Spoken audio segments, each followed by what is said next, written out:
When the families get out of poverty through commercial farming, through manufacturing, through services, through ICT, the four sectors, it is easier to address all the other marginalized groups, including the women. Because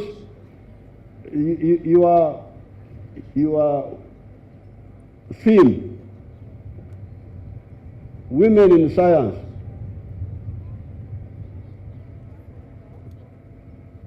Honorable Mongi connected it well.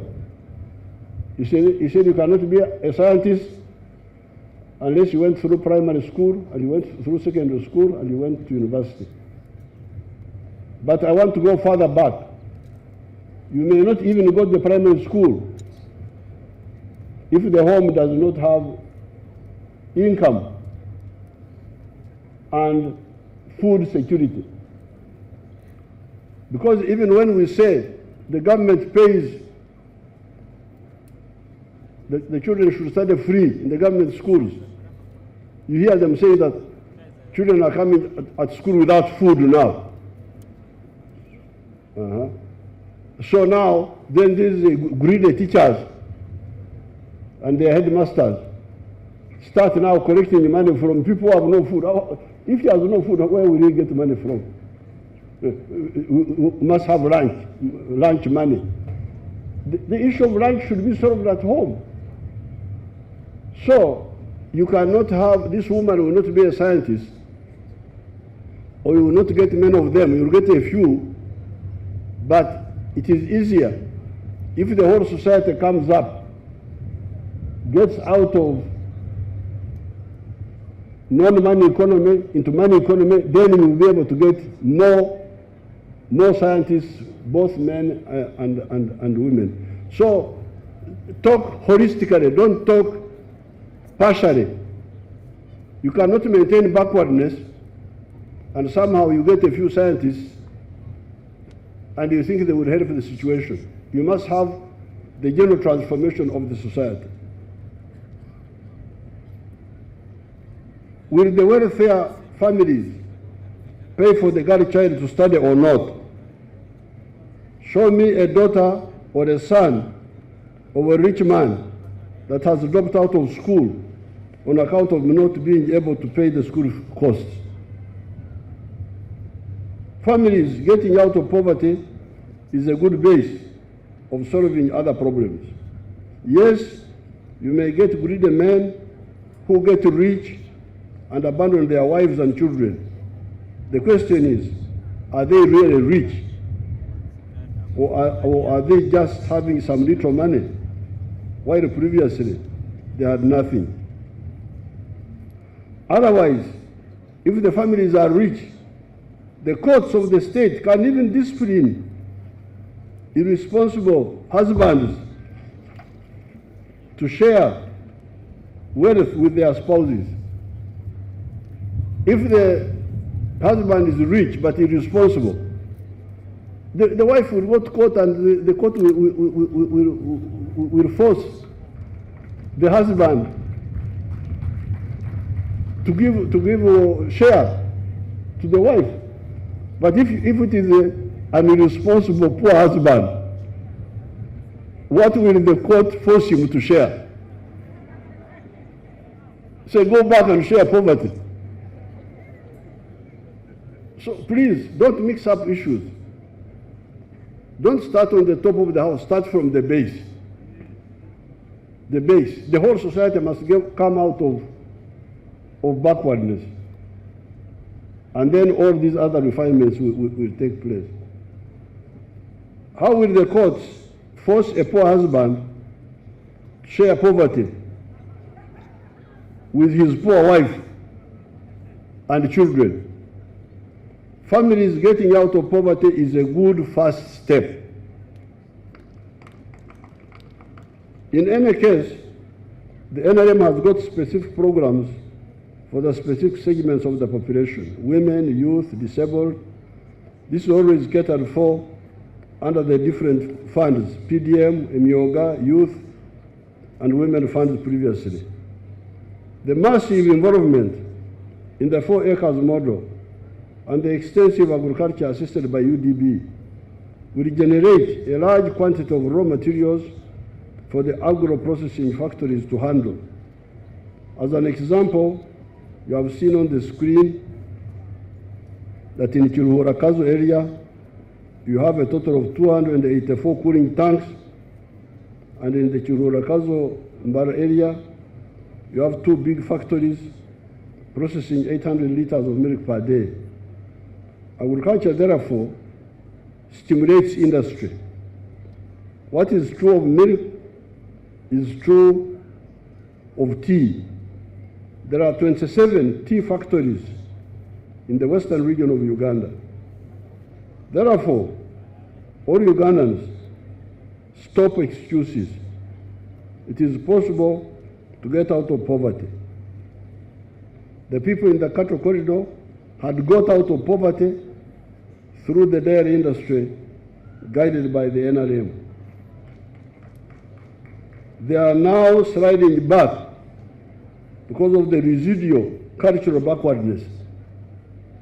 We are also fighting that. You can all get out of poverty. The theme for today is very important. It is about how we must address the gender gap in science, technology, engineering, mathematics, innovation, ICT. This theme for us starts with the core, which is education. Because without education, we cannot talk about access and affordability for internet, for example. Education for girl child starts from the primary level. With the policy of UPE and USE, with the infrastructure that you have directed in the cabinet for the Ministry of Education to establish laboratory, to put in place textbook for UCC to supply computer in secondary schools, that is the beginning point for us as a ministry and as a cabinet directive under you to embrace and say education is the foundation of science, technology, engineering, because if you don't start from the primary, from the secondary, then nobody can come at the tail end to do sciences. And its 800 billion Uganda shilling financing aims to support women enterprises, many of which have not yet made the transition from a micro to small or a small to medium enterprise. So this financing will help them to make that leap. GROW is intended to provide a significant boost towards economic and social transformation by empowering and enabling the advancement of women entrepreneurs in line with the NDP 3 goal of promoting women's economic empowerment, leadership, and participation. Uganda is not only one of the most entrepreneurial countries in the world, but it also has the highest proportion of women-owned businesses in the Africa region. We, the women of Uganda, look forward to this day every year to celebrate our achievements and to recognize the eminent contribution of women to social, political, environmental, and economic development. We applaud our heroes, forefathers and mothers for the contributions towards women empowerment. We continue to acknowledge and appreciate both women and men like yourself, Mzee, who have seen value and appreciated women and their ability to participate in the national building. Pain and suffering are gone. With freedom of speech, our voice is heard. Same scale we stand. In democracy we vote. Forever you win. For the bright future. Forward we go with your leadership. What would I be with a mother so uncertain in the struggle of childbirth? We raise the flag and sing the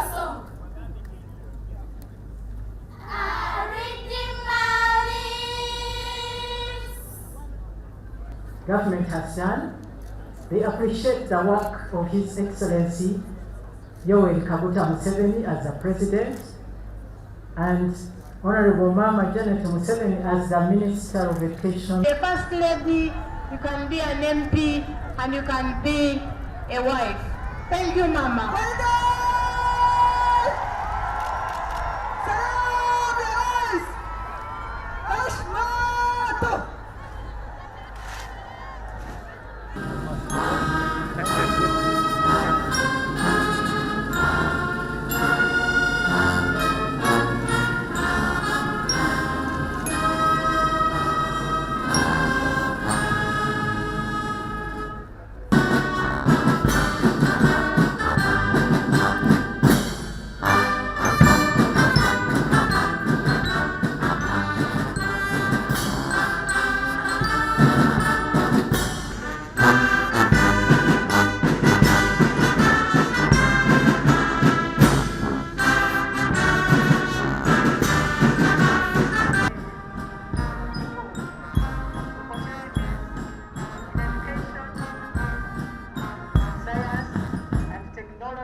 Assisted by Major Buju. The parade RSM assisted by Lieutenant Patricia Mvira.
The global emphasis on human rights and gender equality has grown considerably across the social, political sphere.